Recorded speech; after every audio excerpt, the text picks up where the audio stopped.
Now, with the provisional tax deadline just weeks away, many of us earning income outside a monthly salary, I guess, are facing hard questions about estimates, penalties, and SARS's growing enforcement powers.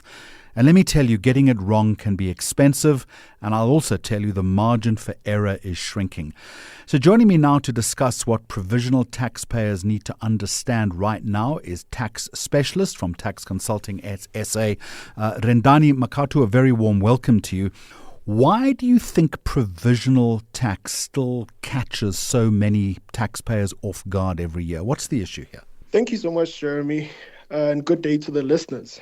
The one thing that we see that still catches a lot of taxpayers when it comes to provisional taxes is the understanding of what actually provisional taxes are and who needs to be a provisional taxpayer.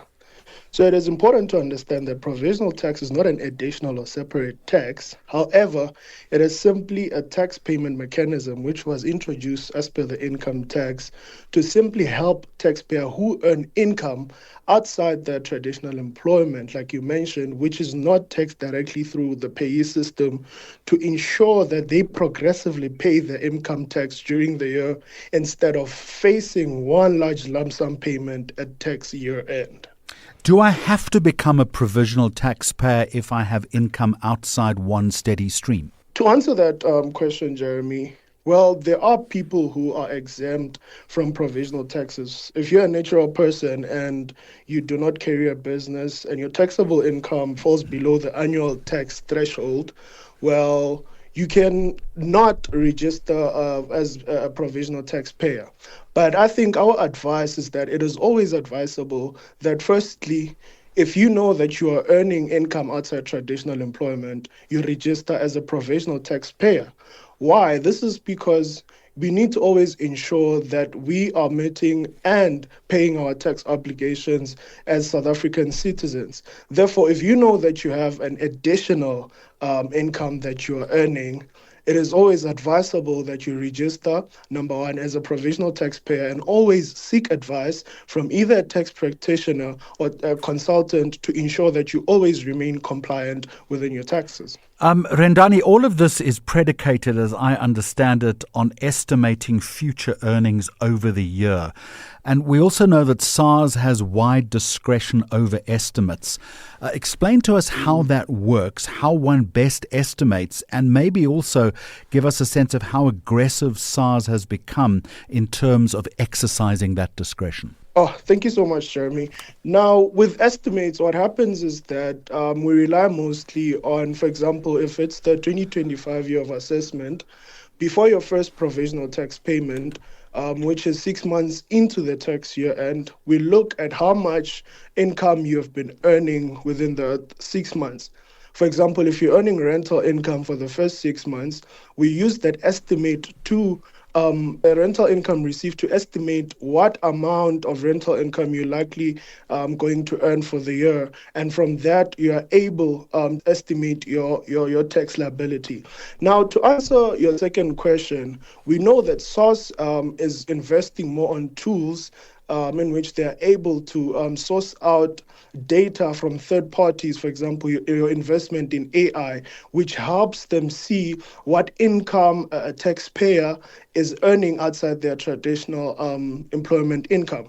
Therefore, it is very important that you do not hide away and believe that SARS doesn't see the other income that you are earning, but rather see an advisor or a tax practitioner to help you estimate and ensure that you do pay your taxes accordingly. I take the point, but how realistic is it for freelancers and, for that matter, small business owners to estimate income accurately in a very volatile economy? Well, that becomes more of a technical thing to do.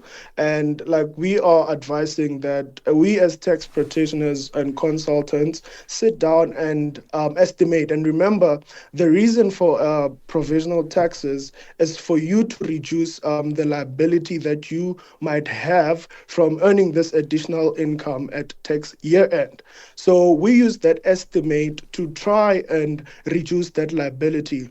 Thus, Jeremy, at the final date of filing your annual tax returns, usually provisional taxpayers are given an extension in which to find more income sources in which to pay their tax liability, because we do understand that the income that you're earning can fluctuate, like you're saying that the economy is volatile. So the estimation might not likely to be always 100% correct, but like we are bringing it forth to the audience, that it is always advised to take safety precautions by being a provisional taxpayer and planning ahead. Planning ahead, building a bit of a cushion, because at some point underestimating income, I imagine, shifts from an error to a real penalty risk. That's correct. And you don't want to be at that end as a South African taxpayer if there are mechanisms in place that will help you and assist you to ensure that you don't find yourself at a point where you're now facing penalties and interests. And the problem here is that often the interest and the penalties, if I understand this correctly, can exceed the original tax bill. That doesn't seem fair or proportionate. Well, it becomes more of a technical approach towards that. But for us not to encounter such consequences, Jeremy, is for us to ensure that we take the safety precautions, knowing very well that there is a mechanism in place for one to ensure that they are safeguarded from these consequences, and that is being a provisional taxpayer if you're earning income outside your traditional employment. So, Rendani, a final one then.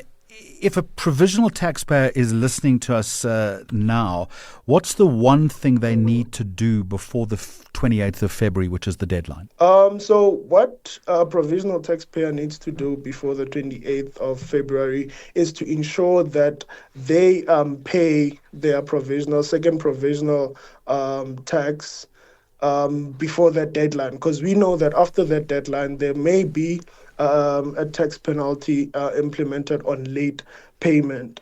But also our advice, as I re-emphasize it, Jeremy, is that seek advice. It's something that may become practical, and it is always advisable that where we are unsure or where we have questions upon, we do ask for advice, especially from us as tax practitioners and tax consultants. Thank you very much indeed. The advice is well received. Rendani Makatu, tax specialist at Tax Consulting SA.